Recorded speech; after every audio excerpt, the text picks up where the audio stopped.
ಜಿಮ್‌ಗೆ ಹೋಗಕ್ಕಾಗ್ತಾ time ಆಗ್ತಾ ಆಫೀಸ್‌ಗೆ ಹೋಗ್ಬೇಕು, ಮನೇಲಿ ಯಾವುದೇ ತರದ ಆಕ್ಟಿವಿಟಿ ಮಾಡ್ತಾ ಇಲ್ಲ, ನನ್ನ ಬಾಡಿ ಸ್ಟ್ರಾಂಗ್ ಆಗ್ತಾ ಇಲ್ಲ, ನಾನು ಫಿಟ್ ಆಗ್ಬೇಕು ಅಂತ ತುಂಬಾ ಜನಕ್ಕೆ ಆಸೆ ಇರುತ್ತೆ. ಬರೀ ಆಸೆ ಇದ್ರೆ ಸಾಲದು. ನೀವು ಕಷ್ಟಪಟ್ಟು ನಿಮ್ಮ ಬಾಡಿ ಏನ್ ವೆಯ್ಟ್ ಇದೆ ಅದನ್ನ ನೀವು ಏನಾದ್ರು ದಣಿಸಿ ನೀವು ಎಕ್ಸರ್ಸೈಜ್ ಮಾಡಿದ್ರೆ ಆಟೋಮೇಟಿಕ್ ಆಗಿ ನೀವು ಟೋನ್ ಆಗ್ತೀರಾ. ಹಾಗೆ ನಿಮ್ಮ ಮಸಲ್ಸ್ ಸುಧಾ ಆಕ್ಟಿವ್ ಆಗುತ್ತೆ. ಅರ್ಥ ಮಾಡ್ಕೊಳ್ಳಿ.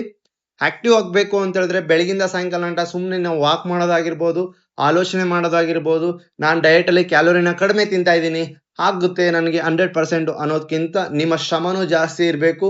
ನಾನು ಈ ರೀತಿ ನಿಮ್ಗೆ ಎಕ್ಸರ್ಸೈಜ್‌ನ ತೋರ್ಸಿದೀನಿ.